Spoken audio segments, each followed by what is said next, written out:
खण्डमण्डलाकारं व्याप्तं येन चराचरं तत्पादं दर्शितं येन तस्मै श्रीगुरवे नमः। अज्ञानतिमिरान्धस्य ज्ञानाञ्जनशलाकया चक्षुरुन्मीलितं येन तस्मै श्रीगुरवे नमः।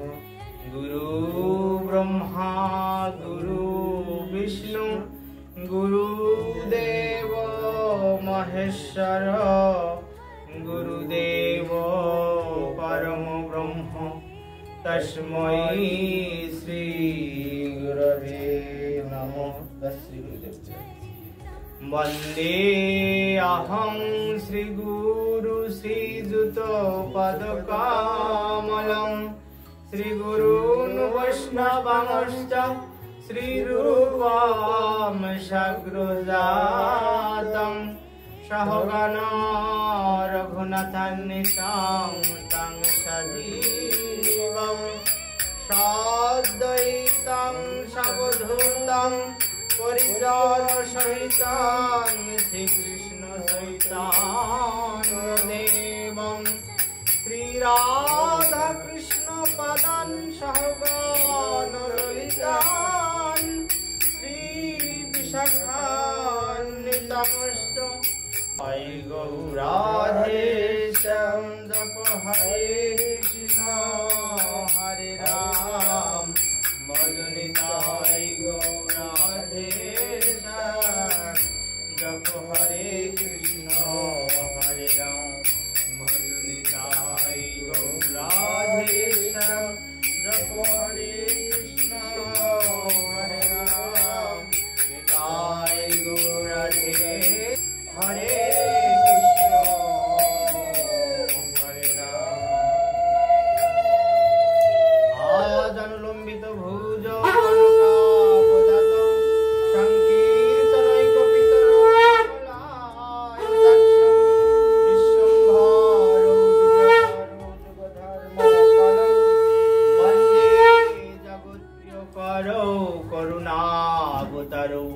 जस्यैकपादाम्बुज भक्तिलब्ध प्रेमाभिधान परम पुमार्थ तस्मै जगन्मंगल मंगलाय श्री कृष्ण चैतन्य चंद्राय नमो धर्माय महते नमो कृष्णाय वेधसे ब्राह्मणेभ्यो नमस्कृत्य धर्मं वक्ष्ये सनातनं वाञ्छाकल्पतरुभ्यश्च कृपासिन्धुभ्येव च पतितानां पावनेभ्यो वैष्णवेभ्यो नमो नमः।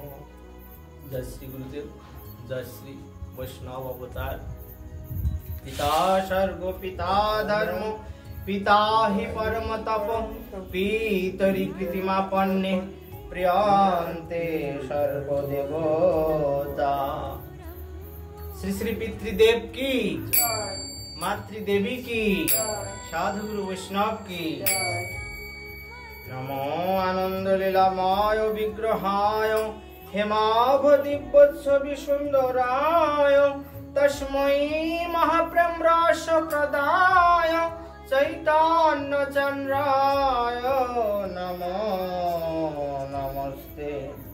नमस्ते कालसत्ताय जगन्नाथ सुताय च साभृताय सापुत्राय सकलत्राय ते नमो।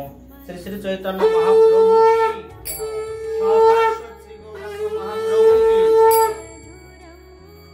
नमो तप्त कांचन हेमांगी श्री राधे वृंदावनेश्वरी वृषभानुसुतां देवी तां नमामि हरि प्रियम।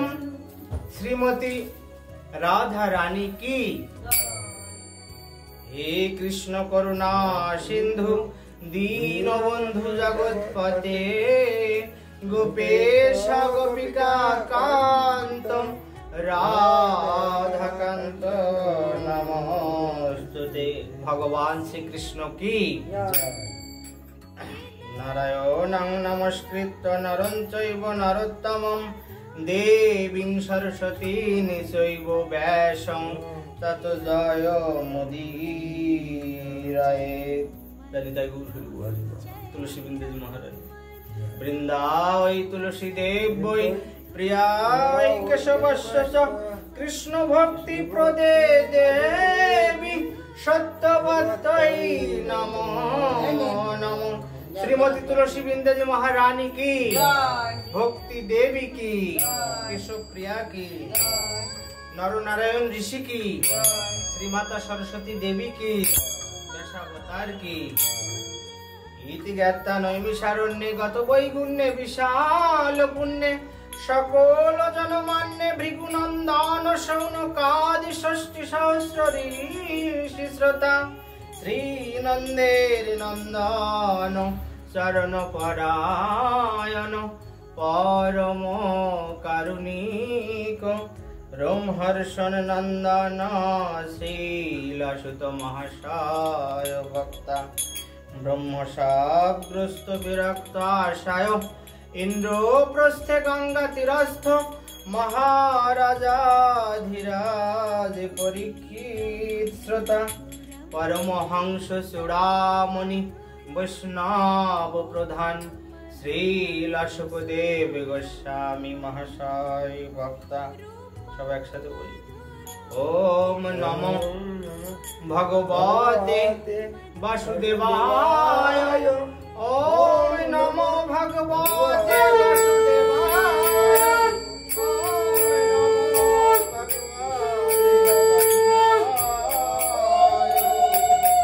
শ্রীমদ্ ভাগবত কি, ভগবান বাসুদেব শ্রীকৃষ্ণ কি।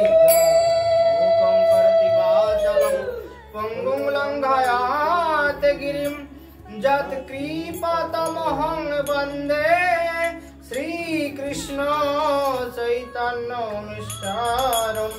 মুখং করতি বাচালং পঙ্গুং লঙ্ঘয়াতে গিরিম যৎ কৃপাতমহং বন্দে পরমানন্দ মাধবম।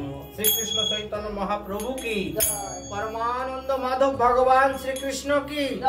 জয় জয় শ্রী গুরু গৌর প্রেমানন্দ নিতাই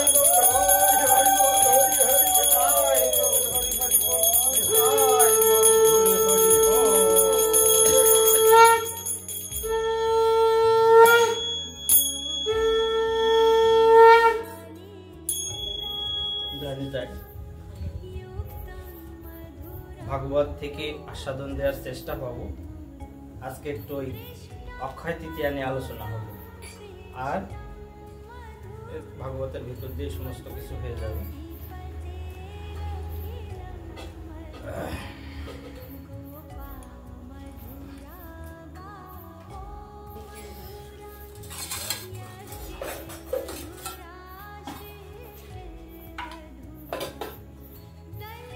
মহাপুরাণ থেকে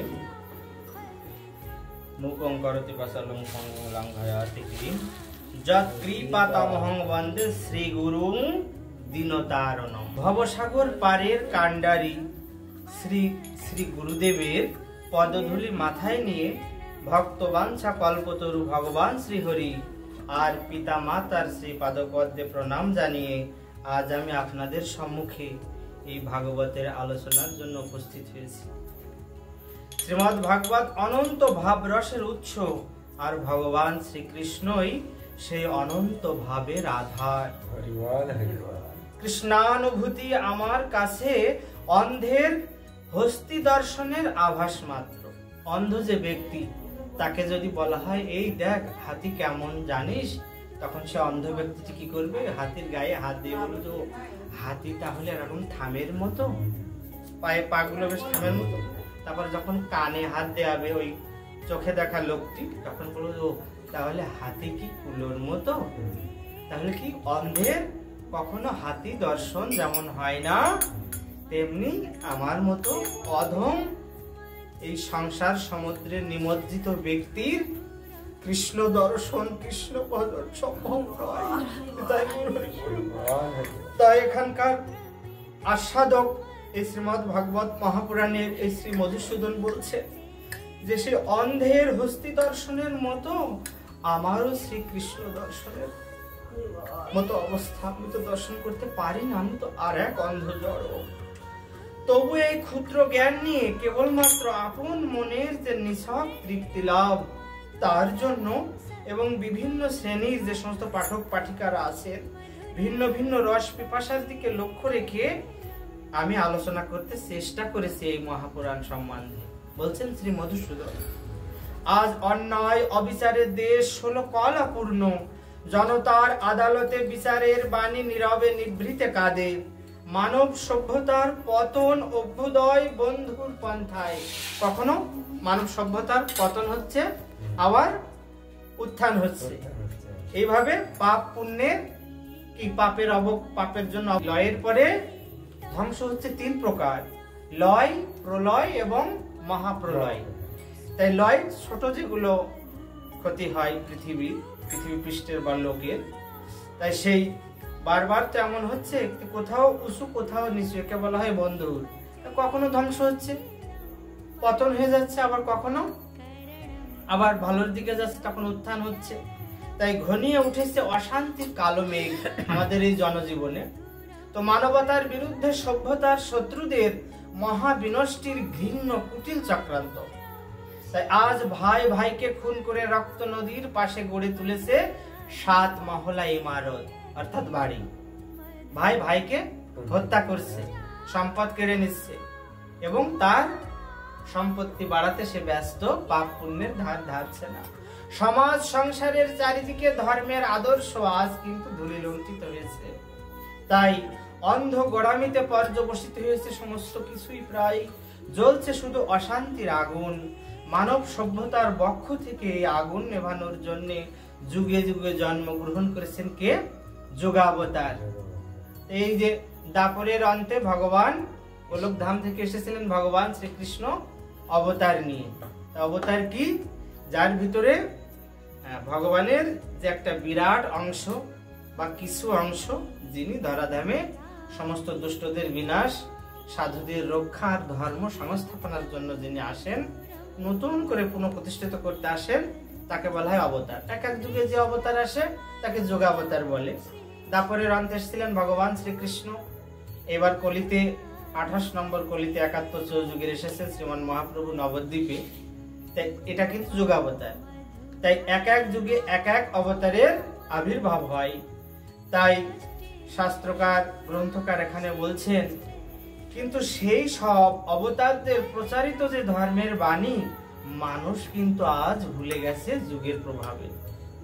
তো কলির কালচক্রে অশান্তির ঘূর্ণি আজ জীবনে পলে পলে, মুহূর্তে মুহূর্তে, ক্ষণে ক্ষণে। বুদ্ধদেব, শ্রী চৈতন্য মহাপ্রভু, যীশু খ্রিস্ট, রামকৃষ্ণ প্রমুখ মানে ভগবানের যে অবতার এবং মহাপুরুষগণ আছেন, এই মহামানবের আবির্ভাবের পরেও মানুষের আদিম মনের হিংস্রতার কিন্তু অবসান হয়নি।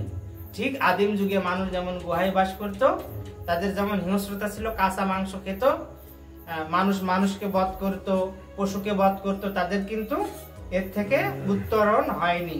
সেটা বলছেন, আজ আমরা অচেতন জনসমাজের গোপন সিঁড়ি বেয়ে সাহিত্যের দর্পণে আপন মুখের প্রতিচ্ছবি দেখছি।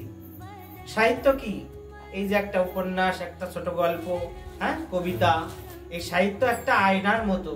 কবিগণ বা লেখকগণ তারা কিন্তু আয়নায় যেমন আমরা মুখ দেখি, সমাজের চরিত্র, সমস্ত কিছু, সমাজের ভাব, মানুষের মনের মানসিকতা সমস্ত কিন্তু একটা সাহিত্যে ভেসে ওঠে, পড়লে বোঝা যায়। তাই সাহিত্যটা একটা দর্পণ বা আয়নার মতো। অরণ্য জীবনের মতো বেঁচে আছি একই ছন্দে, আমাদের জীবনের মধ্যে শুধু দিন যাপন আর প্রাণ ধারণের গ্লানি। মানে কি? আমরা রোজ রোজ কিন্তু কাজকর্ম করছি ভালো মন্দ খাওয়ার জন্য, ছেলে মেয়েদেরকে শিক্ষিত করার জন্য, তাদেরকে খাইয়ে পরিয়ে বাঁচিয়ে রাখার জন্য। তাছাড়া কিন্তু আমাদের কিন্তু কোনো উন্নতি হচ্ছে না। হচ্ছে কি? তা বলছি যে ঠিক যেমন ওই কল ঘরে যেমন ধান কোটাতে যায় যারা চাল বের করতে, তারা যেমন হলারের ভিতরে দিলে আছি, পেছন দিয়ে কি কুড়ো বের হয়, আর এই পাশে সামনে দিয়ে চাল বের হয়। বলে যে দিলে আছি, না দিলে নেই। সংসার যদি কাউকে কিছু দেওয়া হয়, সন্তানাদি, স্ত্রীকে বা ভাই বোনকে, তাহলে তারা বলবে যে ভালো, আমার দাদা ভালো, আমার বাবা ভালো, আমার স্বামী ভালো। কিন্তু না দিলে এর মতো তিতো ব্যক্তি আর এই জগতে নেই। তাহলে সংসারটা আসলে একটা তিতের বস্তু, যদি সেখানে হরি ভজন বা হরি কথা না থাকে। নিতাই গৌর হরি বল। তাই যে বহিরঙ্গ বিলাস আর অশোভনীয় জীবন চক্রে আমাদের মানবতা গেছে হারিয়ে, ভক্তি হয়েছে বিলুপ্ত আর শান্তি হয়েছে বিঘ্নিত। ভক্তি লুপ্ত হয়ে গেছে আর শান্তি কিন্তু বারে বারে বিঘ্নিত হচ্ছে, বাধা পাচ্ছে। ফলে জীবন হয়ে উঠেছে বিষণ্ণ, বিপন্ন এবং দুর্বিষহ। এই দুর্বিষহ বিপন্ন ভক্তিহীন মানব জীবনে শ্রীহরির নাম কীর্তনই একমাত্র শান্তির উপায়। তাই বাসনারূপ মোহকে ত্যাগ করে মনকে ভগবত মুখী করতে পারলে যথার্থ শান্তি লাভ হবে। তাছাড়া কিন্তু শান্তি লাভের আর কোনো পথ নেই। তাই ঈশ্বরমুখী মানুষ শত বিপদে পড়েও বেঁচে থাকে। যারা ভগবানকে ভজনা করেন তাদের কিন্তু ভগবান কিন্তু অনেক দুঃখ দেন, কষ্ট দেন, কিন্তু শত বিপদে পড়েও বেঁচে থাকেন, মরে না। আর যারা ঈশ্বর বিমুখ, যারা নেশা করে বেড়ায়, যারা বিপথে চলে, কুকর্ম করে বেড়ায়, তারা কিন্তু যত ভালো মন্দই খাক, তাদের আয়ু কিন্তু কমে যায়। একদম চোখে দেখা জিনিস এগুলো। তাই বলছেন যে ভগবান তো বলেছেন, হে ভক্ত, তুমি যদি আমাকে সত্যিকারের ভালোবাসো তাহলে তোমার ভয় নেই। ভগবান এমন অভয় বাণী আমাদেরকে দিয়েছেন, আমি তোমাকে উদ্ধার করবই, কারণ তুমি আমার আপনজন। জলধি যখন পার হবে তুমি, আমি থাকবো তোমারই সাথে। জলধি মানে কি? সমুদ্র। যখন সমুদ্র যখন তুমি পার হবে, তুমি ভাববে যে প্রভু, এই সমুদ্রে পড়ে আমি হাবুডুবু খাবো, আমার হয়তো এই জীবন অন্ত হবে, কিন্তু তুমি যদি আমাকে স্মরণ করো, তোমার পিছনে কিন্তু আমি থাকবোই। ভগবান বলেছেন জাগতিক যে জলধি বা সমুদ্র সেটা, আর সবচেয়ে বড় জলধি বা সমুদ্র হচ্ছে সংসার জলধি, সংসার সমুদ্র। সমস্ত কিছু থেকে পার করে নিয়ে যাবেন ভগবান। তাই বলছেন ভগবান, সংকটের আবর্তে তোমাকে তলিয়ে যেতে আমি দেব না। অগ্নিকুণ্ড পেরিয়ে যাওয়ার সময় দগ্ধ হবে না তুমি, কঠোর সংগ্রামের মাঝে তুমি থাকবে অক্ষত। যত তুমি যুদ্ধ করো, সংসারে যুদ্ধ, জীবন যুদ্ধ, রণক্ষেত্রে যুদ্ধ, তুমি অক্ষত থাকবে যদি আমাকে স্মরণ করো। গিরি পর্বত শ্রেণী ভেঙে পড়তে পারে, কিন্তু তোমার প্রতি আমার ভালোবাসা চির অটল। তোমার মঙ্গলের জন্য আমার প্রতিশ্রুতি আমি চিরকাল পালন করব। ভগবান বলছেন তোমার যাতে মঙ্গল হয় তার জন্য আমি তোমাকে প্রতিশ্রুতি দিয়েছি, তোমাকে আমি রক্ষা করব, আমি চিরদিন তোমার পাশে থাকবো। ভগবান ভক্তকে সাহায্য করতে বদ্ধপরিকর। তাই ভক্তি ভরে ধন জন দেহ গেহ কৃষ্ণে সমর্পণ, তারপর শুদ্ধ চিত্তে করহ স্মরণ। ধন জন, লোকজন, স্ত্রী, পুত্র, গৃহ সমস্ত কিছু যদি ভগবত চরণে অর্পণ করে দেওয়া যায়, সমর্পণ করে যদি শুদ্ধ চিত্তে আমাকে স্মরণ করো, আমি ডাক শুনবই। কৃষ্ণ ইচ্ছা মতে সব ঘটায় ঘটনা, তাহে সুখ দুঃখ জ্ঞান অবিদ্যা কল্পনা। তাই ভগবান যা ইচ্ছা করেন, শ্রীকৃষ্ণ, আমার শ্রী গৌর সুন্দর, শ্রী রামচন্দ্র, যদি আমরা ভগবত সত্তাকে অনুভব করি, তিনি যা ইচ্ছা করবেন তাই ঘটাবেন। তাতে কিন্তু সুখ দুঃখ নিশ্চিত, জ্ঞান অজ্ঞান, বিদ্যা অবিদ্যা সমস্ত কিছুই আছে। তাই ভগবানের সন্তোষ সম্পাদনই আত্মশুদ্ধি কর্ম। জানি তাই গৌর হরি বল। মাঝে একটি কথা বলি, বলছে আমরা তো দেহ ত্যাগ করি, তা দেহ ত্যাগ করার সময় অনেকে বলেন যে কিছু সঙ্গে যায় না, কিন্তু শাস্ত্রে আছে 5টি জিনিস মৃত্যুর পর সঙ্গে যায়। যেমন কি 5টি জিনিস? বলছে সূক্ষ্ম দেহ, যে দেহটা ওই যমদূতের সঙ্গে যাবে, সে তো যাবেই। সূক্ষ্ম দেহ একটা জিনিস, মন, বুদ্ধি, অহংকার আমাদের ভেতরে থাকে না, এই জড় দেহের ভিতরে। এই দেহের ভিতরে মন, বুদ্ধি, অহংকার, এটা হচ্ছে দুটো। ওটা যদি একটা ধরি 2 নম্বরে, তাহলে এই দুটো হলো, এগুলো সঙ্গে যাবে। আর 3 নম্বর কি, আমাদের শুভ অশুভ কর্মের ফল যাবে। আমরা যদি ভালো মন্দ ভালো ভালো কাজ যদি করি, ভগবান কিন্তু আমাদেরকে কিসে নিয়ে যাবে? স্বর্গে নিয়ে যাবে। হ্যাঁ, বিচারের পর আমরা স্বর্গে গেলাম, স্বর্গকে সুখ ভোগ করলাম, সুখ ভোগ করার পরে এসে আমাদের আবার মাতৃগর্ভে জন্ম হতে পারে। তা কৃষ্ণ ভক্ত মায়ের কোলে হোক অথবা তির্যক জনিত হোক, পশু পাখি কীট পতঙ্গ যে কুলে হোক না কেন, জন্মগ্রহণ জন্মচক্র থেকে আমরা কিন্তু রেহাই পাবো না। স্বপ্ন, জাগরিত অবস্থা আর ঘুমন্ত অবস্থা, এই তিনটের অবস্থার উপরের অবস্থাকে বলা হয় তুরীয় অবস্থা। আর সত্য, রজ, তম, এই তিনটে গুণের উপরের যে অবস্থা তাকে বলা হয় ত্রিগুণাতীত। ভগবান একমাত্র ত্রিগুণাতীত, এই তিনটে গুণের বাইরে। তিনি কিন্তু তিনটে গুণ সৃষ্টি করেছেন বটে, কিন্তু ভগবান বলেছেন আমাকে অকর্তা জানিবে। তাই বল, তাই বলছে যে এই তিনটে গুণের উপরের অবস্থায় যদি পৌঁছানো যায়, তাহলে কিন্তু জন্ম মরণ এড়ানো যায়। তাই বল, তাই বলছে যে এই যে কটা বললাম, প্রথমে সূক্ষ্ম দেহ সাথে যায়, তারপরে মন, বুদ্ধি, অহংকার সাথে যায়, 3 নম্বরে শুভ কর্মের ফল, অশুভ কর্মের ফল। যদি আমরা খারাপ কর্ম বা কুকর্ম করি তাহলে আমাদের নরক ভোগ হবে, এইগুলো আমাদের সঙ্গে যাবে। আরেকটা কি যায়, আরেকটা শেষে যায় সুকৃতি, 4 নম্বর আরেকটা যায়, জানি যায়। এই সুকৃতিটা কি?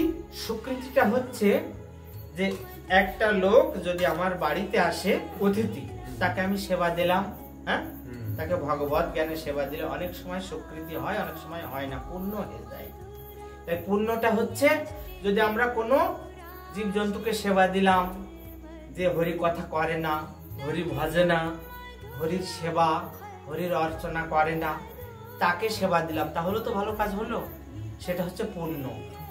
আর যদি একজন বলে এই নাও আমি তোমার জন্য 2টো ফুল এনেছি, তোমার গোবিন্দকে দিও, তাহলে তার যে পুণ্যটা হবে ওটার নাম সুকৃতি।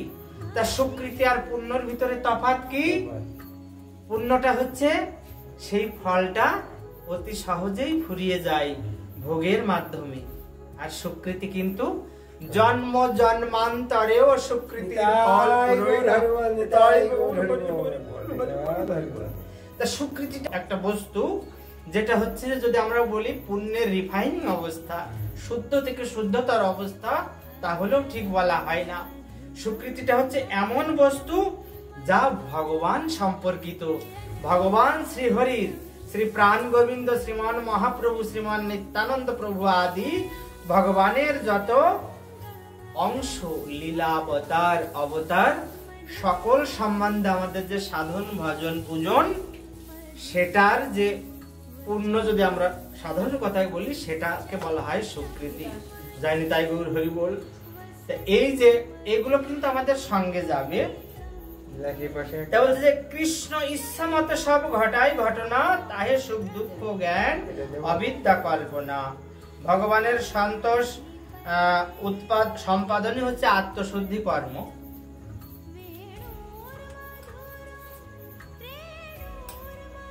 তাই ভগবানের সন্তোষ উৎপাদন অর্থাৎ ভগবানের যে সন্তুষ্টি প্রদান করা, ভগবানের মনে সন্তুষ্টতা প্রদান করা, সেটাই হচ্ছে যে আমাদের আত্মশুদ্ধি কর্ম, অর্থাৎ ভগবান যাতে খুশি হন। তাই ভগবানের প্রতি মতি জন্মানোর জন্য দরকার ভাগবতের আলোচনা, অর্থাৎ ভগবানের লীলা, ভগবানের কথা, ভগবানের আইন, সংবিধান যাকে আমরা বলি, ভগবানের সমস্ত কর্ম পদ্ধতি যাতে নির্দিষ্ট করে দিয়েছেন, এগুলো যদি আমরা চর্চা করি, আর সেই সঙ্গে সবচেয়ে বড় দরকার শ্রী ভগবানের নাম গুণ কীর্তন, নাম স্মরণ, নাম সংকীর্তন। জানি তাই অতএব ভক্তি ভরে ব্যাকুল হয়ে উচ্চস্বরে আমাদের নাম সংকীর্তন কিন্তু করে যেতেই হবে। অতএব এই নাম সংকীর্তনের প্রবণতা আসবে ভগবানের যত লীলা কাহিনীমূলক গ্রন্থ তাই পাঠ থেকে।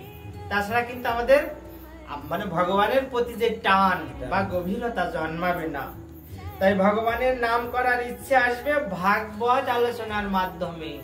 কারণ ভগবান সম্বন্ধে আমি যদি না জানি, ভগবানের প্রতি ভক্তি আসবে কি করে? নিতাই গৌর হরি বল, হরি বল।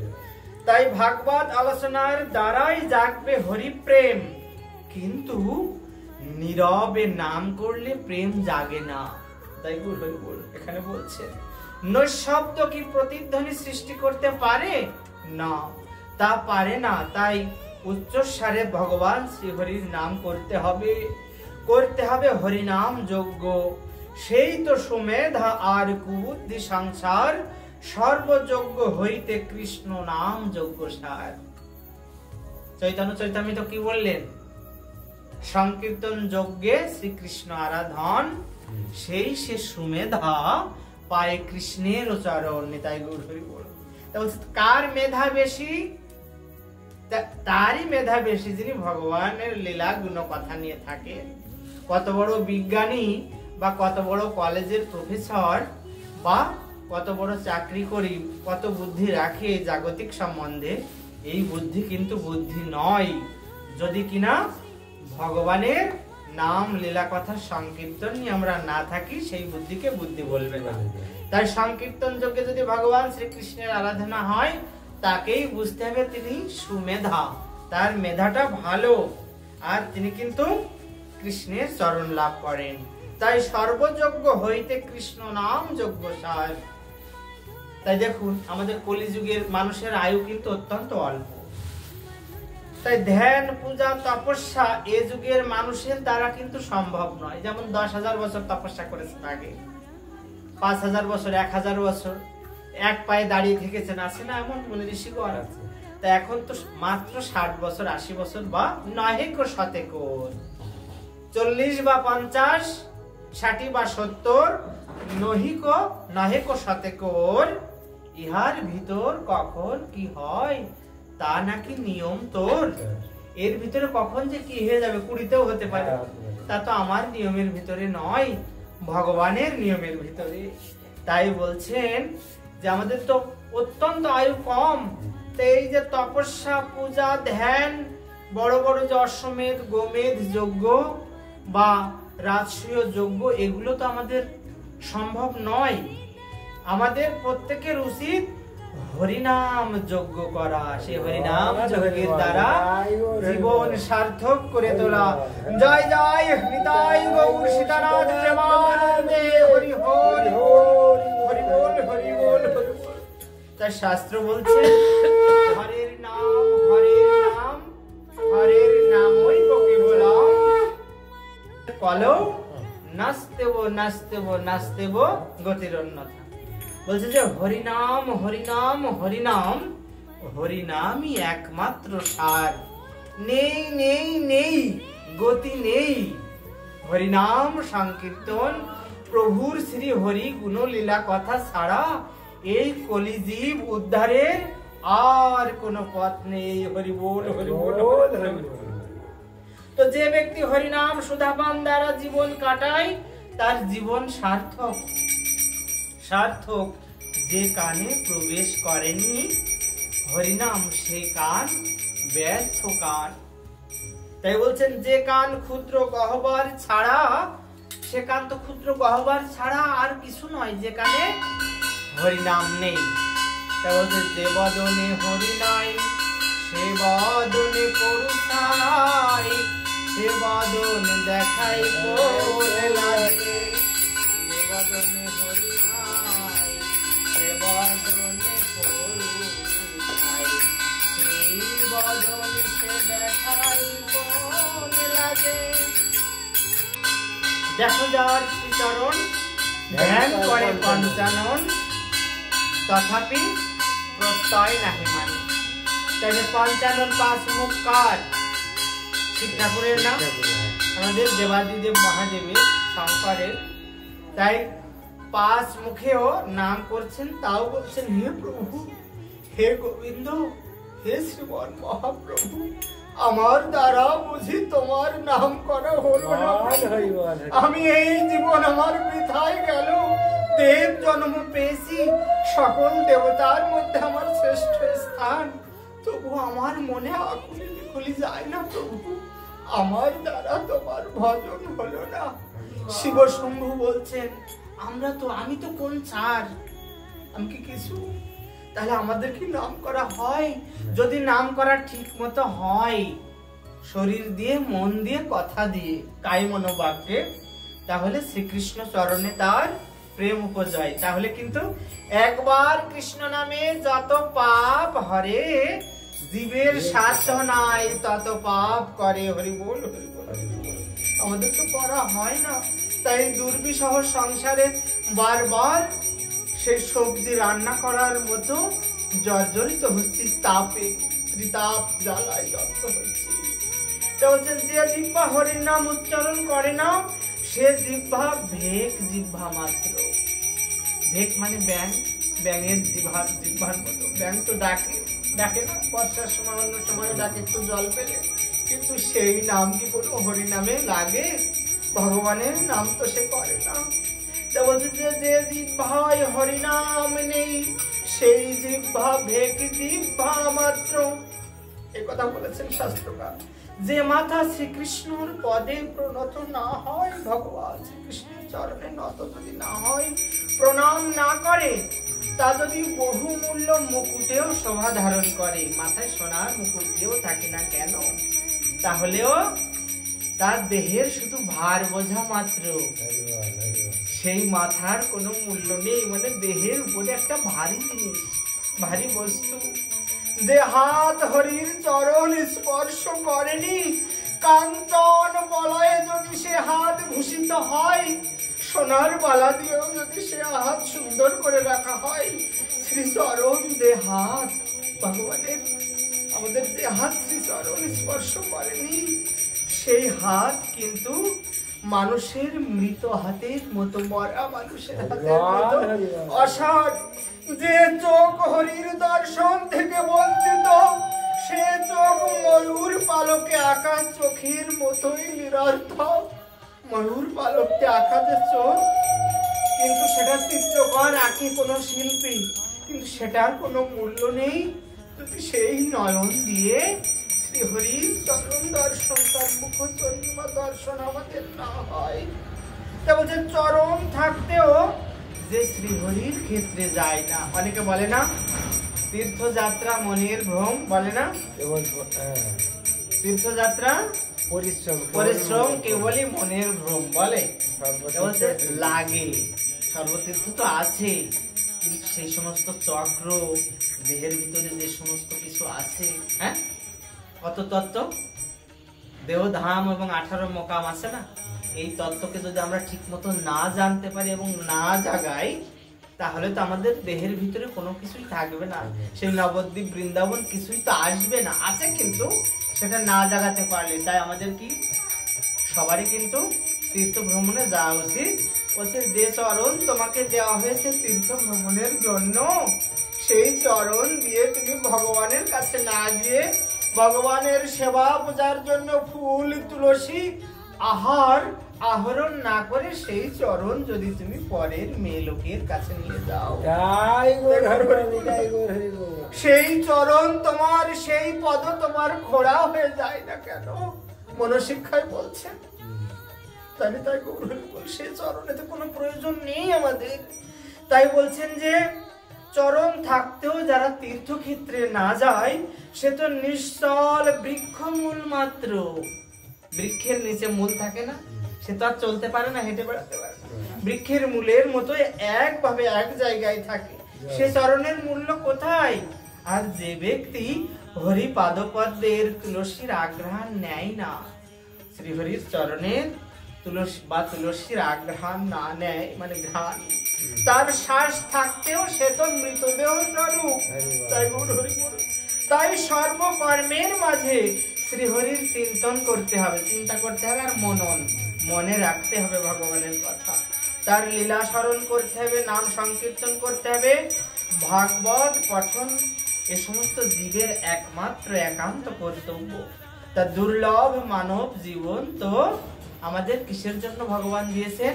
শ্রীহরিকে চিন্তা করার জন্যই দিয়েছেন, ভজন করার জন্য দিয়েছেন, পূজন করার জন্য দিয়েছেন, এই সমস্ত করার জন্য। তাই আর ভাগবত পঠন, ভাগবত কি? ভগবানের লীলা গুণ কথা যদি আমরা মুখ দিয়ে উচ্চারণ করি তাই ভাগবত। তাই যে গ্রন্থে লেখা আছে তাকে বলে ভাগবত গ্রন্থ। তাই এই ভাগবত পাঠ জীবের একান্ত কর্তব্য। দুর্লভ মানব জীবন তো এই হরিচিন্তার জন্যই। তাই বলছেন আমরা তো লক্ষ লক্ষ জনই ভ্রমণ করে এই জীবনে উত্তীর্ণ হয়ে এসেছি। মানব জীবন কোন সৌভাগ্য বলে পেয়েছি। তাই এই জীবনকে হেলায় হারানো কিন্তু আমাদের উচিত নয়, কখনোই হেলায় হারানো উচিত নয়। একবার যদি নষ্ট হয়ে যায় আমাদের এই মানব জীবন, আমরা তো আর নাও পেতে পারি। তখন তো আমাদের হরি পূজন কেন? কোন একটা পোকা মাকড়কেও তো দুটো অন্ন দিতে পারবো না, পারবো? তাই বলছে এ জীবন হেলায় হারিও না। মহান জন মুক্ত হয়ে কেবল মাত্র যে অহৈতুকী ভক্তি আর বিশ্বাস। অহৈতুকী ভক্তি কি? ভগবানকে অনেকে লাভের জন্য ডাকি, হ্যাঁ, যে প্রভু আমি বিপদে পড়েছি, তুমি আমাকে বিপদ থেকে উদ্ধার করো, একে বলা হয় আলতো ভক্ত, কোনো কিছু পাওয়ার আশায়। তাই বলছে যে অহৈতুকী মানে কি? কোনো কারণ ছাড়া। ঠিক চৈতন্য চরিতামৃত যা বললেন কি, যে কাম আর প্রেমের যে ব্যাখ্যা দিলেন, ভগবান শ্রীকৃষ্ণের প্রীতির জন্য যা কিছু করা হয় তাকে বলা হয় প্রেম। আর কামনা বাসনা চরিতার্থ করার জন্য যা কিছু করা হয় আমার নিজের জন্য তাকে বলা হয় কাম। এই যে কথা বলছেন যে এই যে মোহের অঞ্জন মুক্ত হয়ে, মোহের কাজল থেকে যদি আমরা মুক্ত হয়ে যদি কারণ ছাড়াই ভক্তি করি ভগবানকে, যে ভগবান আমার যা করে করুক, ভগবানকে বুঝতে আমার ভালো লাগে। যেমন শ্রীল হরিদাস ঠাকুর কি বলছেন, যখন 22 বাজারে নিয়ে গিয়ে বেত্রাঘাত করা হচ্ছে, হরি নাম কিন্তু তার বদন থেকে যাচ্ছে না, তখন বলছে তোমাকে এত মারলাম, এই অবস্থায় তো কেউ বেঁচে থাকে না, তা তুমি সামান্য হরিনাম তুমি ত্যাগ করতে পারলে না? হরিদাস ঠাকুর বলছে হরিনাম সামান্য নয়, হরিনামকে আমি ছেড়ে দিতে কত চেষ্টা করি, কিন্তু হরিনাম তো আমায় ছাড়ে না। কীর্তনে গায় না, হরিনাম আমাকে আমার আষ্টে পৃষ্ঠে ধরে রেখেছে, তার ভিতরে আমাকে ঢুকিয়ে রেখেছে। আমি ছেড়ে দিতে চাইলেও শ্রীহরির প্রেরণায় সে হরিনাম আমাকে ছাড়ে না। তার মানে কি? জন্ম জন্মান্তরের স্বীকৃতি, ভগবত সেবার ফল। এই হরিদাস ঠাকুরের এই নরতনু কিন্তু দুর্লভ নরতনু, মানে এরকম নরতনু হয় না। আমরা তো বলছি ব্রহ্ম হরিদাস, কিন্তু আমরা যদি ভাবি সামান্য মনুষ্য হরিদাস, তাহলে অবশ্যই দুর্লভ নরতনু। হ্যাঁ, এই দুর্লভ নরতনু এই দেহ সহজে পাওয়া যায় না। তাই হরিনাম যেমন ছাড়তে পারছে না, তার কি লাভ? তার গায়ে তো আঘাত করছে। শেষ পর্যন্ত শ্রীমান মহাপ্রভু এসে হরিদাসের পিঠের উপরে শয়ন করলেন। পরবর্তীতে বলছে দেখো হরিদাস, তোমাকে বাঁচাতে গিয়ে আমার পিঠের অবস্থা কি হয়েছে। তাই গৌর হরিবল, তাই গৌর হরিবল হরিবল বলছেন হরিদাস, প্রভু তুমি কেন আমাকে বাঁচাতে গেলে? আমাকে আমার মতো অধমকে তুমি বাঁচাতে গিয়ে ভগবত অঙ্গে এই সমস্ত দেহের যে চিহ্ন, এই সমস্ত মারণ চিহ্ন তুমি কেন খেয়েছো? মারণ তুমি কেন খেয়েছো? এই চিহ্ন তোমার হয়েছে। প্রভু তুমি আমাকে অপরাধ করলে। ভগবান বলছেন দেখো হরিদাস, যখন তোমার পিঠের পরে যখন 22 বাজারে গিয়ে বেত্রাঘাত হয়, সেই সময় তোমার অত্যাচার দেখে আমি গোলকধামে থাকতে পারিনি, বৈকুণ্ঠ ভবনে তোমার কাছে ছুটে এসেছি। কিন্তু সুদর্শন চক্র দিয়ে ওদেরকে আমি কেটে ফেলতে পারতাম, কিন্তু তুমি এত আঘাত খেয়েছো, এত আঘাত পেয়েছো হরিদাস, কিন্তু তোমার মুখে কখনো কারো শাস্তির কথা নেই। তাই দেখো হরিদাস, আমি কিভাবে আমি সেই ব্রহ্মচক্র সুদর্শন, হ্যাঁ, আমি কিভাবে ভগবানের চক্র আমি কিভাবে ব্যবহার করবো আমি এনেছিলাম জানো হরিদাস, কিন্তু সেই চক্র আমি প্রয়োগ করতে পারিনি, সেই পথ থেকেই বৈকুণ্ঠে সেই চক্র ফিরে গেছে। কেন? তুমি তো চাওনি তাদের শাস্তি। তাই হরিদাস, আমি তাদের বধ করতে পারিনি সুদর্শন দিয়ে, তাই তোমার মতো ভক্তের জন্য আমার এই পিঠের মারণ তো সামান্য অলংকার, তাই গৌরব সামান্য বস্তু। তোমার মতো ভক্তকে বাঁচাতে গিয়ে আমি প্রাণপাত করতে পারি, তাই না? এমন কথা দাঁড়ায় সারাংশে। তাই দেখুন, সে অহৈতুকী ভক্তির মাধ্যমে যদি আমরা ভগবান পূজা করতে পারি কোনো কারণ ছাড়া, ভগবানকে বুঝবো লাভের জন্য, লোভের জন্য না, ভগবানে আমার আনন্দ, ভগবানের নাম লীলাগান স্মরণে আমার আনন্দ, একে বলা হয় ব্রহ্মানন্দ। সেই অনুভূতি আমাদের থাকতে হবে। তাই বলছেন যে ভক্তি আর বিশ্বাস, আর যে অহৈতুকী ভক্তি আর বিশ্বাস, আর যে ব্যাকুলতা, আকুলি বিকুলি থাকতে হবে, তাছাড়া তো হবে না। এর দ্বারা ব্রজেন্দ্র নন্দনকে লাভ করতে হবে, তাহলে ভালো লাগবে, পেতে হবে শান্তি। জানি তাই গৌর হরিবল।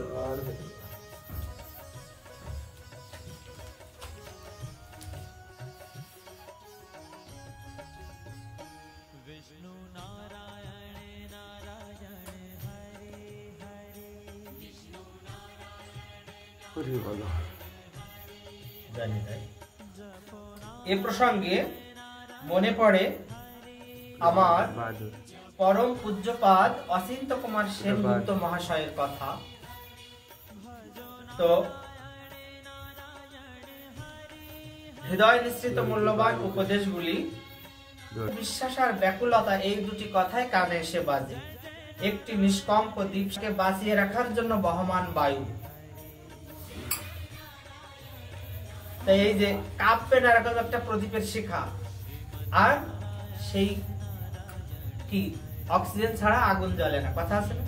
তা সে প্রদীপ শিখাকে বাঁচিয়ে রাখার জন্য বহমান বায়ু, আমাদের এই জীবন প্রাণ বায়ুকে বাঁচিয়ে রাখার জন্য, মানব জীবনকে বাঁচিয়ে রাখার জন্য।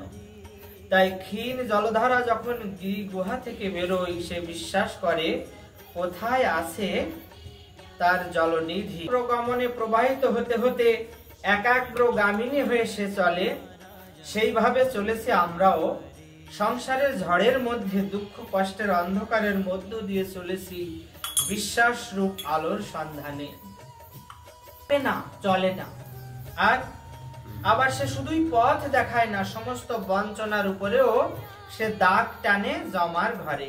তাই ঈশ্বরে বিশ্বাস করে শোক দুঃখে নির্বিচল হও, জীবনের সমস্ত বৈচিত্র্যের মধ্য দিয়ে এগিয়ে চলো। ভালো আসবে, মন্দ আসবে, জীবনে কষ্ট আসবে, সমস্ত বিচিত্রতার মধ্য দিয়ে এগিয়ে চলো। তিনি সমস্ত তর্কের নিষ্পত্তি, সর্ব সমস্যার সমাধান। পাথর 1000 বছর যদি জলে ডুবে থাকে, তাহলে পাথরের কি হয়? কিছু হয় না। তাহলে কি হয়? তার পাথরের ভিতরে কি জল ঢোকে? নিজের খেলা খেলতে আমরা পৃথিবীতে কিন্তু আসিনি। নিজের খেলা আমরা কি কথা দিয়েছিলাম? হে প্রভু, হে গোবিন্দ, যখন আমি মাতৃ জঠর থেকে ভূমিষ্ঠ হব, সেই সময় তারপর থেকে আমি তোমার স্মরণ মনন, একটু বড় হব তখন সেবা পূজায় ব্যাপৃত থাকবো। হরি ভজন ছাড়া আমি বিচ্যুত, হরি ভজন থেকে বিচ্যুত হব না। কিন্তু পৃথিবীতে এসেছি বটে, তাহলে কিন্তু আমরা নিজের খেলায় কিন্তু খেলতে এসেছি, তাছাড়া কিন্তু ঈশ্বর ভজন আমাদের কিন্তু হচ্ছে না। তাই বলছেন শাস্ত্রকার, এসেছে ঈশ্বরের জন্য, ধর্ম বীর্যবানের, ভীরুর বা ক্লীবের নয়। যার ভিতরে ক্ষমতা আছে, হ্যাঁ, তাকে বীর্যবান বলা হয়। তাই যে ক্লীব, অচল বা কোনো কিছুতে যে চলে না, তার জন্য বা ভীরুর জন্য কিন্তু ধর্ম নয়, বীর্যবানদের জন্য। কারণ যারা ধর্ম পালন করে তারা অবশ্যই ঈশ্বর গুণে গুণান্বিত হন, বা ঈশ্বরের কৃপা তাদের ভিতরে থাকে। ক্ষীণ জলধারা যেমন সমুদ্র পায়, তেমনি আমরাও তাকে পাবো। সামান্য যে জলের ধারা আস্তে আস্তে বইতে বইতে সমুদ্রে গিয়ে পড়ে, তারা তো সমুদ্রকে একসময় পায়। আমরাও এই সংসারে থেকেই আমরা কিন্তু ভগবত সেবা পূজা করে তার সান্নিধ্যে আসতে পারবো। তাই আমাদের আজ জাগতে হবে, অন্তরের শক্তিকে উন্মোচিত করে প্রার্থনা করতে হবে, হে প্রভু তুমি যে আসো তা আমাকে বাইরে তুমি ছাড়া আর কেউ নেই গো। জীবনের সব কিছু ভেঙে গেছে, আছে শুধু বিশ্বাস। যখন তোমার কথা ভাববো দেখবো, তুমি তখন দাঁড়িয়ে আকুল হয়ে শুনছো। আমি যখন হাঁটবো তখন তুমিও আমার সাথে সাথে হাঁটছো। এটা বুঝবো। আচ্ছা, ভগবানের সম্বন্ধে বলা আছে, যা পাই তাতে তুমি আছো। জানি তাই গৌর হরি বল। তাই জীবনের সবকিছু ভেঙে গেছে, আছে শুধু বিশ্বাস। জীবনে কি আছে? সব ভেঙে গেছে না? যা ভেবেছিলাম স্বামীকে নিয়ে সংসার করব, ভেঙে গেছে। সন্তানকে চাকরি দিয়ে একটা ভালো অবস্থায় সংসারকে দাঁড় করাবো, সেটাও ভেঙে গেছে। অনেকের হয় না? আবার ভেবেছিলাম আমার প্রাণ গোবিন্দের স্মরণে আমার 4টি পুত্রকে লাগাবো, সেটাও আবার ভেঙে গেছে প্রভু। শুধু আছে বিশ্বাস প্রভু। কোন যুগে কোন কালে তুমি যদি করাও প্রভু, তাহলে আমাদের সন্তান সন্ততি বংশ সহ এই অধম কীটাণু কীট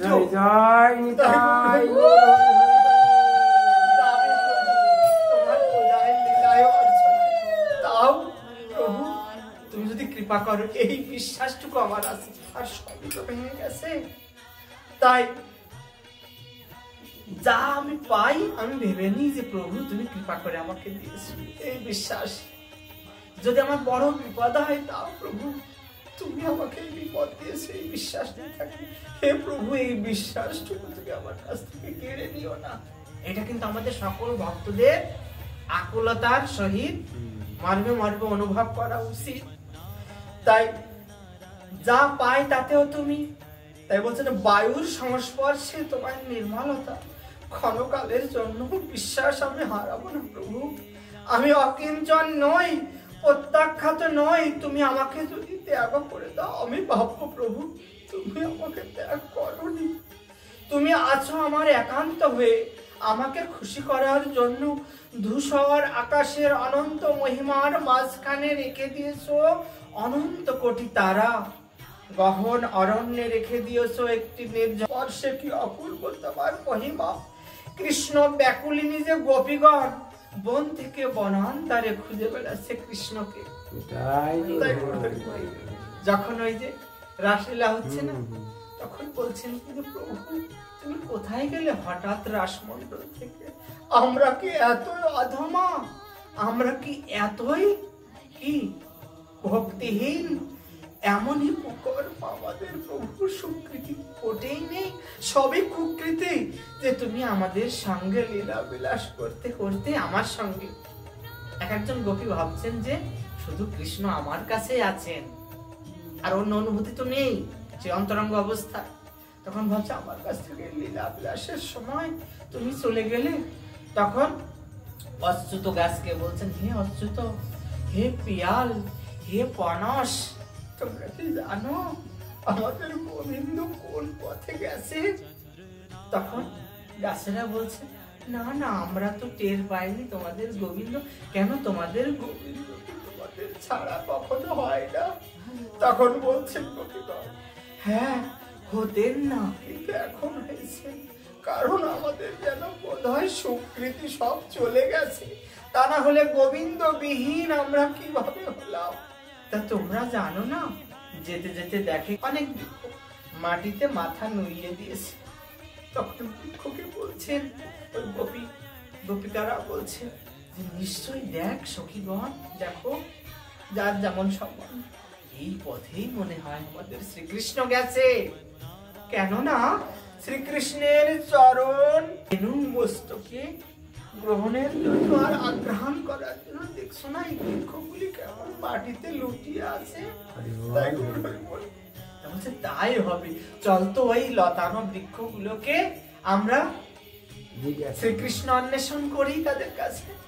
তখন বৃক্ষের কাছে গিয়ে, মানে ওই লতানোদের বলে গুল্ম বিরুদ্ধ, লতানো যে সমস্ত উদ্ভিদ বা গুল্ম যেগুলো একটু নরম, যেমন দেখবেন যে জবা ফুলের গাছ, এই যে কাঠমালি ফুলের গাছ, এগুলো গুল্ম।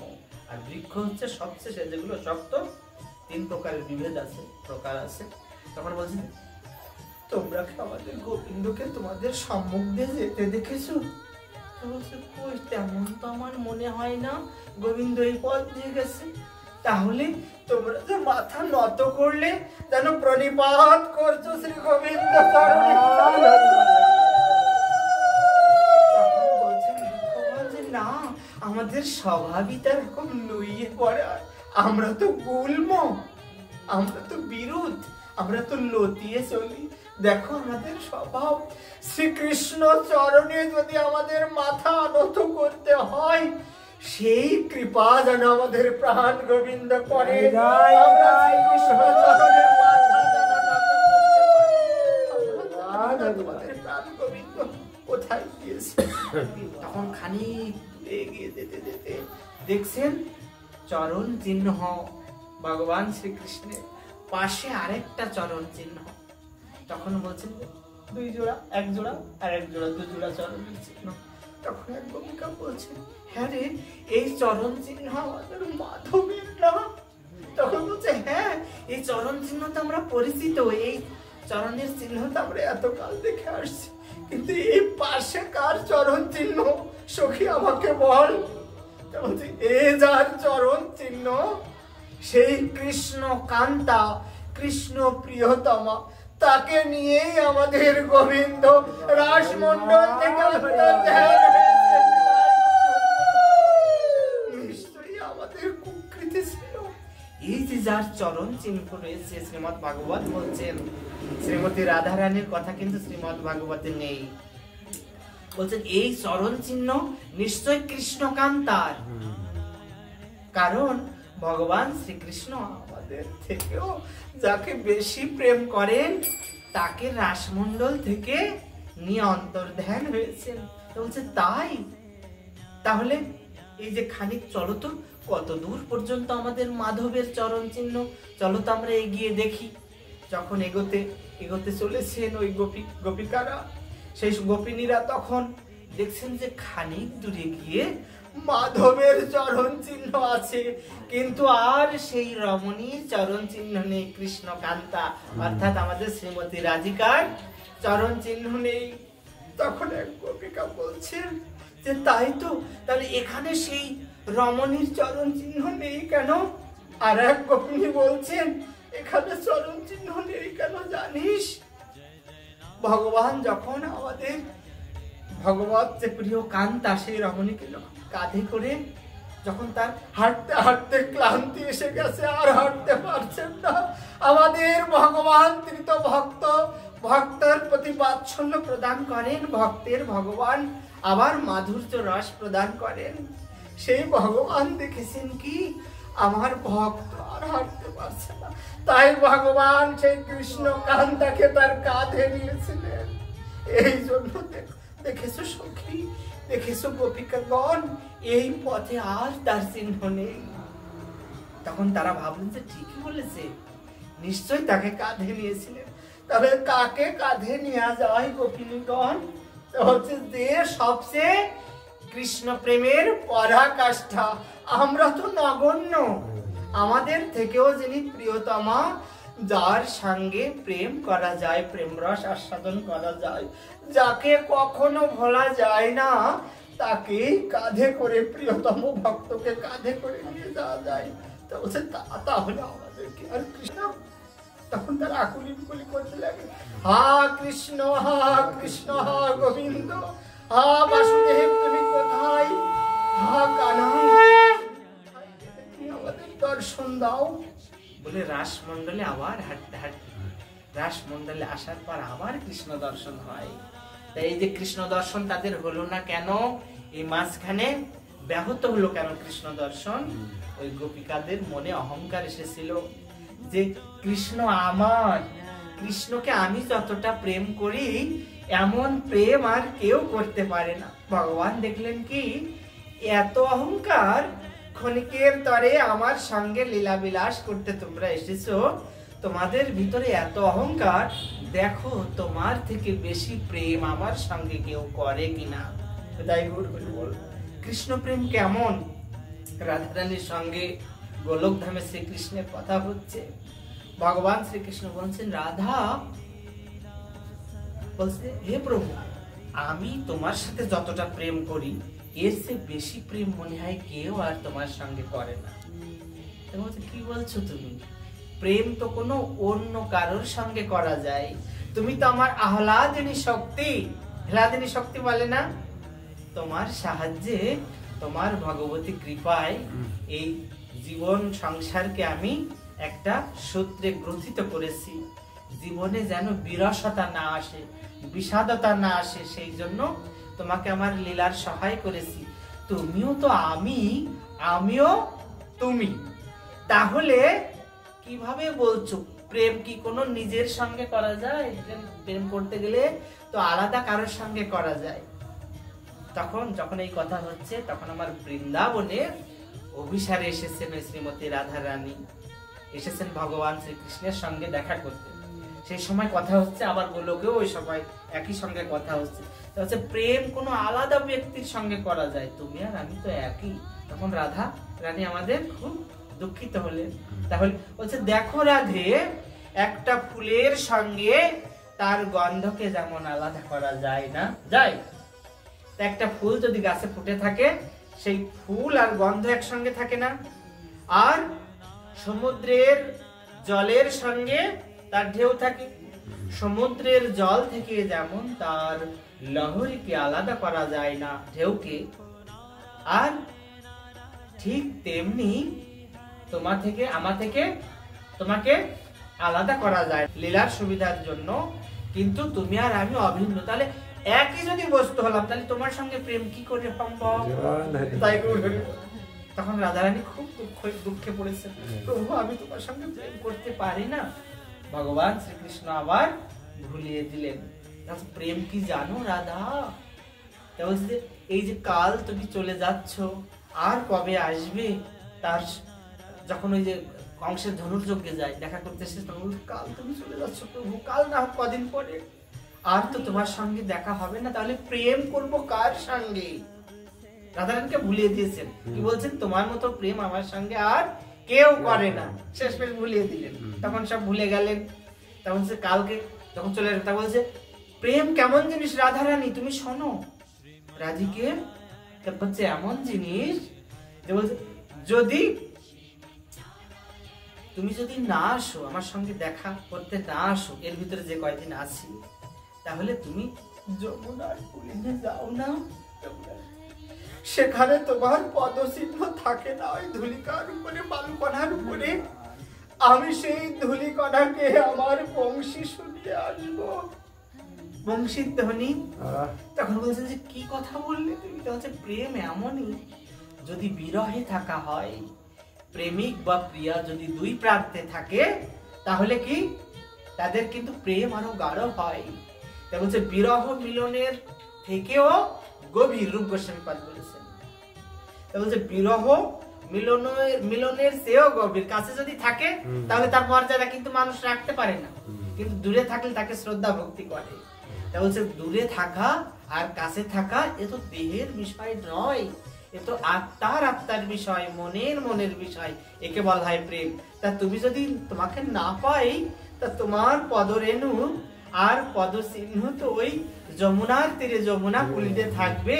আমি সেই পদরেণুকেই, পদচিহ্নকে আমার বংশে সরিয়ে আসবো। প্রভু প্রেম এত গভীর আর এত পরম বস্তু। বলছে হ্যাঁ রাধে, প্রেম দেহে দেহে হয় না, প্রেম হয় মনে মনে, আত্মায় আত্মায়। জয় নিতাই গৌর হরি বল, নিতাই গৌর হরি বল, নিতাই গৌর হরি বল। যে ব্যক্তি এই হরিনাম বিহীন হয়ে যায়, তার কিন্তু সে দেহে কিন্তু কোনো মূল্য নেই। জয় নিতাই গৌর হরি বল। তাই বলছেন যে ঘরে বাইরে তুমি ছাড়া কেউ নেই প্রভু, এইটা কিন্তু রাখতে হবে আমাদের মনে ঐকান্তিকতা। তাই বলছেন যে যখন এই কৃষ্ণকে ব্যাকুল হয়ে খুঁজছে, বলছে হে চম্পক, হে অশোক, হে তুলসী, হে মালতী, বলতে পারো তোমরা কোথায় পড়েছে তার পদধূলি আমার কেশবের? হে পৃথিবী দেখো, কৃষ্ণ অঙ্গ স্পর্শে তোমার গায়ে কত রোমাঞ্চ। আমরা কৃষ্ণহীনা, পতিপুত্রহীনা হয়ে হাতের কাজ ফেলে ছুটে এসেছি তারই জন্যে।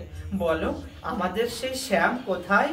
তারপর যখন তারা দেখলো কৃষ্ণ অদৃশ্য, যেটা আগে আলোচনা হলো, তারা আর ফিরল না, ব্যাকুল হয়ে ছুটতে লাগলো বন বনান্তে তাদের পূর্ণতম প্রাণ প্রিয় শ্যামের উদ্দেশ্যে।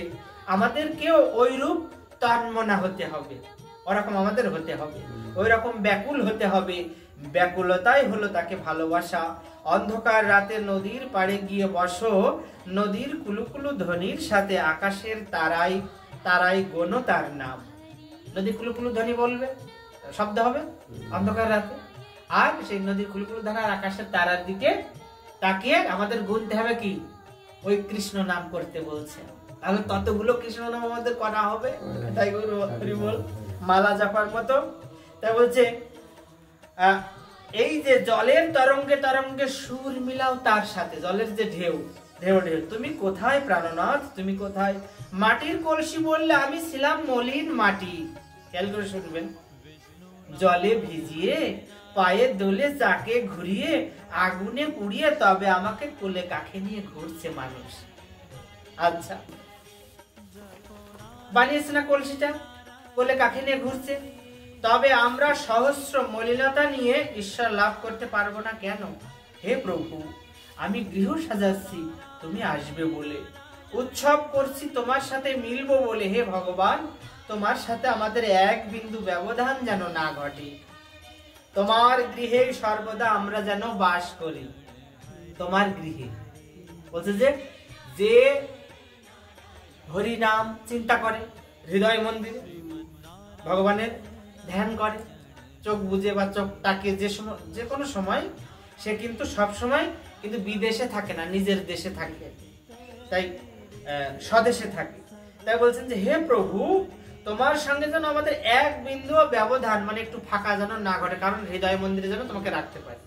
আর তোমার গৃহে সর্বদা আমরা যেন বাস করি, জানি তাই। তোমার হাতে উদ্ধার পাওয়ার জন্য আমরা দীপ জেলে বসে আছি, আর তুমি এসো প্রভু। এভাবে বিশ্বাস রেখে গুরুপদ আশ্রয় করে ব্যাকুলতার দ্বারা ধর্মের পথে যেতে হবে এগিয়ে। গুরুকে বাদ দিয়ে কোনো ধর্ম হয় না, গুরুদেব। তাই শ্রীকৃষ্ণ একদা উদ্ধবকে বলেছিলেন কি, গুরুকে আচার্য বলে জানবে, সাধারণ মানুষ রূপে জ্ঞান করে অবহেলা করবে না। গুরু সর্বদেবময়, গুরুর কৃপাতেই আমাদের মন হবে ভগবত মুখী। গুরু কৃপাতেই মিলে ভাই কৃষ্ণ প্রেম ধন। অতএব গুরুর নাম স্মরণ করে ভাগবত আলোচনার মাধ্যমে ভক্তি, ভালোবাসা, বিশ্বাস আর ব্যাকুলতা নিয়ে এগিয়ে যেতে হবে মুক্তির মন্দির সোপান তলের দিকে। থেমে গেলে চলবে না। পরিশেষে এই গ্রন্থে আমি বৃন্দাবন, মথুরা আর দ্বারকাকে বাংলার শ্যামল পরিবেশে স্থাপন করে তাকে পুরোপুরি বাংলার সামগ্রী করে তুলেছি। শ্রী মধুসূদন বলছেন, বাংলার জলবায়ু, গাছপালা, ফুলপাতা, পাহাড় পর্বত, নদীপথ, ঘাট, মনুষ্য প্রকৃতি, এমনকি বাংলার রীতিনীতির দ্বারা বৃন্দাবন, মথুরা আর দ্বারকাপুরীকে নির্মাণ করতে চেষ্টা করেছি নতুন ভাবে। কেবলমাত্র তৃপ্তির আশা নিয়ে আজ আমি ভক্তি ও ভালোবাসার যে ক্ষুদ্র আলোর প্রদীপটি আপনাদের কাছে তুলে ধরলাম। এর ক্ষীর দীপ শিখাটুকু যতটা আলো দেবে তার সে হয়তো বেশি ছায়া সৃষ্টি করবে। তবু আমার এই প্রদীপ আপনাদের মনের মন্দিরে নিবেদন করলাম।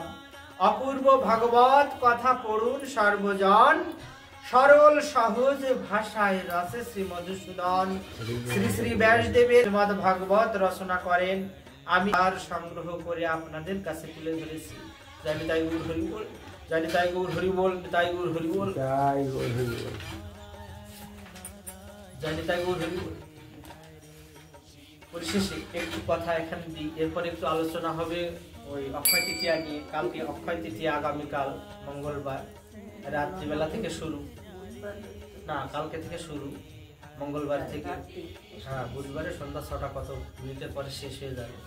বুধবার সারা দিনটা থাকছে, বুধবারে অক্ষয় তৃতীয়া, কিন্তু তিথি শুরু হচ্ছে কালকে।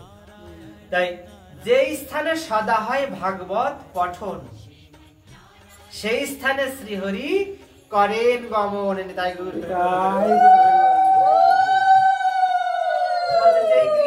বা যে স্থানে সব সময় ভাগবত পঠন হয়, ভাগবত পাঠ হয়, সেখানে ভগবান শ্রীহরি গমন করেন, সেখানে আসেন। আর ভাগবত শ্রবণে হয় পাপের বিনাশ, দুঃখ জ্বালা দূরে গিয়ে পুরে মনে রাস।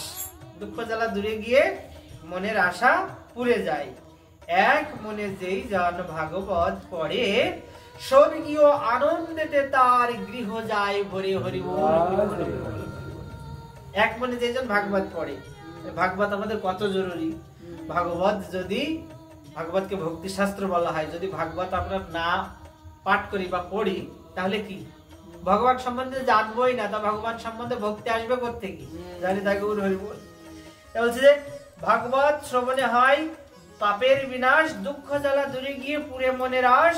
এক মনে যেইজন ভাগবত পড়ে স্বর্গীয় আনন্দেতে তার গৃহ যায় ভরে। আর কি?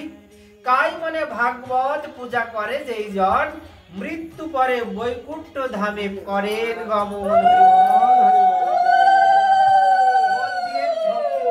শ্রদ্ধা দিয়ে যিনি ভাগবত পাঠ করেন, শ্রবণ করেন, মৃত্যুর পর তাকে কিন্তু বৈকুণ্ঠ ভবনে ভগবান আশ্রয় দেন। তা আমাদের কিন্তু একাদশী ব্রত করতে হবে সকলকে। আর কি?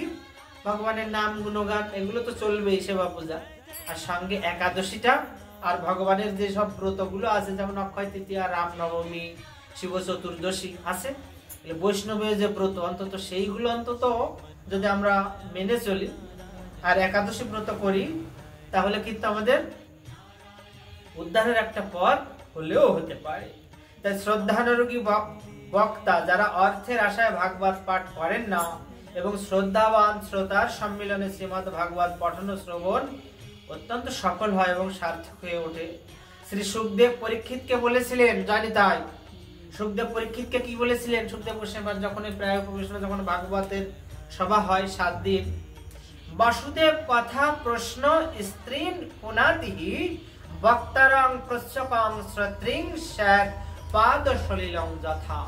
কি বলছেন? নারায়ণ পাদ ভূতা, গঙ্গা যেমন স্বর্গ মর্ত আর পাতাল এই ত্রিভুবনকে কি করে? পবিত্র করে থাকে। ভগবানের চরণ থেকে এসেছেন না গঙ্গা দেবী? তাই স্বর্গ, আমাদের এই পৃথিবী আর পাতাল, এই ত্রিভুবন বলা হয় এই তিনটে লোককে। এই গঙ্গা দেবী যেমন এই তিনটে লোককেই, তিনটে জায়গাকে পবিত্র করে থাকে, সেই রূপ শ্রীমদ ভাগবত কথা সম্বন্ধীয় প্রশ্ন, জানি তাই গৌর হরি বল। ভাগবত কথা, ভগবানের কথা নিয়ে যে কেউ প্রশ্ন করে যে প্রভু বা বাবাজি বা দাদা ভাই এটা কি, আমাকে একটু বুঝিয়ে দেবে?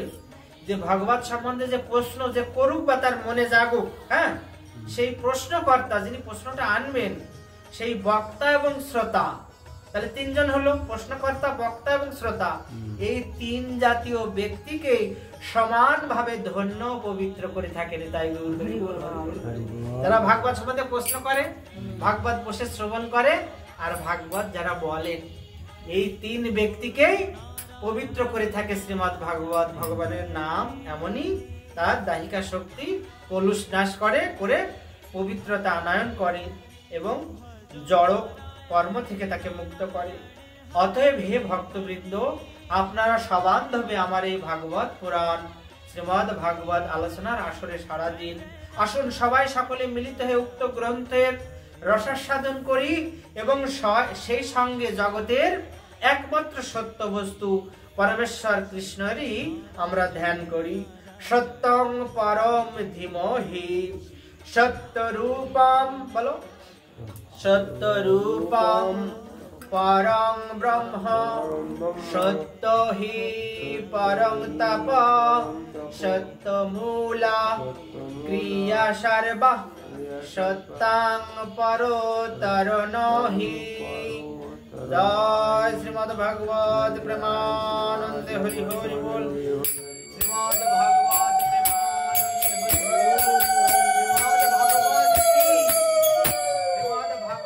আস্বাদন কি, সাধু গুরু বৈষ্ণব কি।